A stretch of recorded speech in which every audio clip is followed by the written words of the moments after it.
Well, hello. Welcome once again to Stuff and Things, where I like to talk about stuff and occasionally even things. I'm your good friend Bradley, and today I wanted to show you these sunglasses that I'm wearing. And of course, on a day when I want to review a pair of sunglasses, it is overcast and windy and threatening rain. I mean, it's only June in the Pacific Northwest. How could you ever expect it not to rain in June? Anyway, we're gonna look at the Shinzo Tamura sunglasses. Now, important for me to point out, this video is sponsored in that I was given this pair of sunglasses for free, and there will be an affiliate link in the description box below. So if anything I've said in this review makes you want to check out other Shinzo Tamura sunglasses and maybe purchase a pair, I will get to wet my beak a little bit if you purchase through that affiliate link.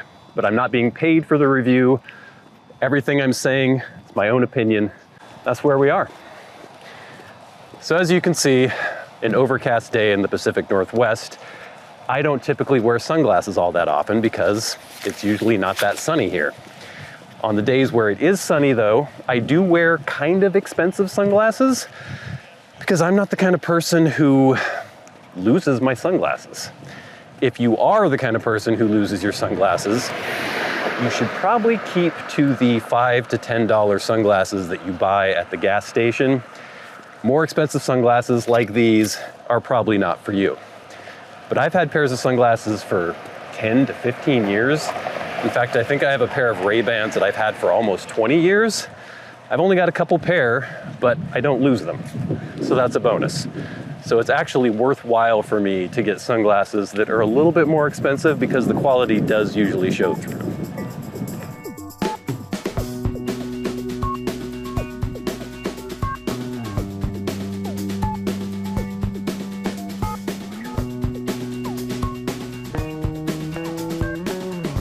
Trying to find a spot where I can actually sit and do this review. I think we might be okay on the beach here.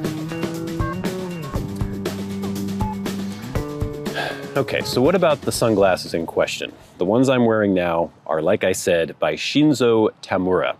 And these are the UMEDA ONYX HD sunglasses. The frame style is the UMEDA, and then the lens style is the ONYX HD.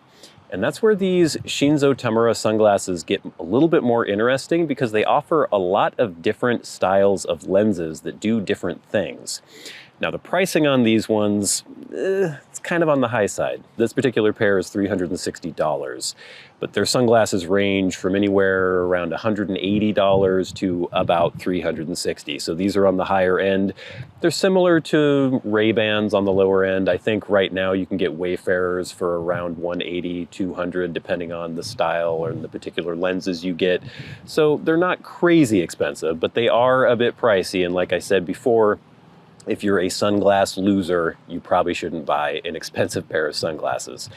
Let's talk about these lenses a little bit. Like I said, these have the ONYX HD lenses. Now, a lot of the different lenses that they have are built around natural color, seeing the world as they really are. So they have natural color lenses. They allow you to see the world as it really is without discoloration or darkening. They have their contrast lenses that adds contrast and sharpness. So it's not necessarily for sun. It could be just for you to see things a little bit more clearly.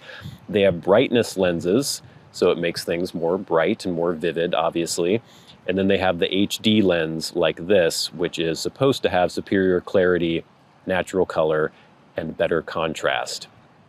I'm not going to go through every single kind of lens they have, but in their natural color range, they have the slate, which allows 12% visible light transmittance, and that's best for everyday driving, golf, and for a light intensity of strong. They have the emerald, which is for more marine environments with medium to strong light. There's topaz. That's best for everyday summer activities. That's for medium to strong light intensity. Carbon, pyrite, all sorts of different lenses for different situations. Their contrast lenses are for activities like winter driving, winter sports, where you want to add a little more detail to maybe a gray day like this, for instance, might be nice.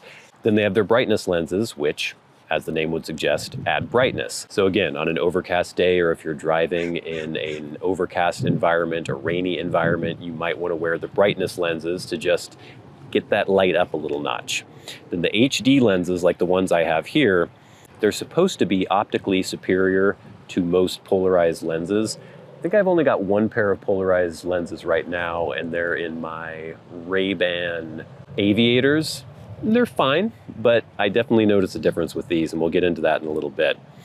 So this is supposed to have more defined contours, enhance contrast, and also preserve that natural color that I was talking about earlier.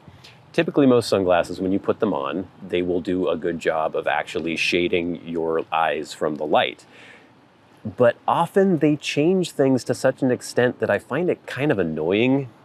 I don't often wear sunglasses, especially unless it's super, super bright and my eyes are just being dazzled by the light. I don't typically like wearing sunglasses because usually they do kind of alter things a little bit. And especially on a day where it's kind of intermittent sun or slightly overcast, I almost never wear sunglasses because it darkens things so much that I feel like I'm not seeing all the full detail of what I'm trying to look at. These sunglasses don't have that issue. I'm looking out right now on an overcast day, looking at the water, looking at all these rocks, and I'm seeing every sharp edge of every object. The contrast looks amazing, and the color looks absolutely perfect. It's just the light intensity is just taken down a little bit of a notch. And that's the cool thing too. It's a dark day, but it doesn't seem dark when I'm looking through these sunglasses. It's not making it brighter, but it doesn't make it appreciably darker. But on a really bright day, it does shield my eyes. It's kind of impressive. One weird thing about polarized lenses, and these ones in particular, is you'll notice that sometimes when you're looking at a mud puddle or a puddle of water, it will almost look as though the water isn't actually there. And I found myself stepping in mud puddles occasionally because I don't realize that there is a puddle there. With the polarized lenses, you sort of have X-ray vision to see through water because you don't see those reflections on the top. Often polarized lenses too, if you look at a window with a dark tint, like on a car, you might see that kind of oil slick look. I don't get that as much with these, but they aren't amazing for looking at screens. If I were looking at my phone screen, it's kind of hard to pick up. There's a little bit of a weird sheen or discoloration there, but everything else I'm looking at looks amazing. The sunglasses come with a nice zip-up case like this, sort of a pinkish fuzzy hue to this, and inside they have a nice polishing cloth like so. So a nice little package, premium, definitely feel premium. Sunglasses themselves have that really cool sort of retro look to the frame. They remind me of Persols in a way. I can't remember what style, but very reminiscent of some of those Persol sunglasses. You can see they have the name brand on the side, little blue accent on the earpieces, really comfortable around the bridge of the nose there. The nose piece is, you don't even really notice, but it keeps the sunglasses on your nose. I never have these slide down my nose, which is a huge bonus because I hate that.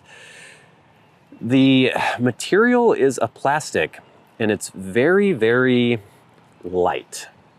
And that's one negative that I could say maybe, is that these don't feel super, super expensive just because they're kind of light. And I often equate heavy to quality, which isn't always right, but I kind of just happen to do that.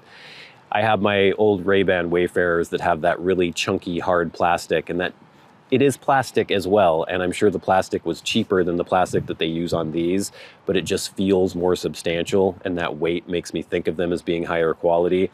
You put these on, you don't even notice they're on anymore. Once your eyes get used to the way you're seeing through these glasses, which they do easily because the world looks very normal, just maybe a little bit more contrast, you don't really even feel that you have these on. They're very light, they're very comfortable, they don't move, they don't slide. Really, really nice ergonomically. All in all, I can't really think of any downsides to these other than the price. They are spendy, and yes, with polarized glasses, you do get that sort of oil sheen that I mentioned when looking at tinted glass, and also you can't use your screens very easily when you have these glasses on. I think I'm getting used to the fact that these aren't heavy, substantial sunglasses, and I think I'm actually really starting to appreciate that fact. These are made in Japan, they are of very high quality, and just optically, I've never worn a pair of sunglasses that look better. Or let me rephrase that. I've never worn a pair of sunglasses in which the world looks better through the glasses. The Shinzo Tamura UMEDA ONYX HD sunglasses. Really nice. Really nice.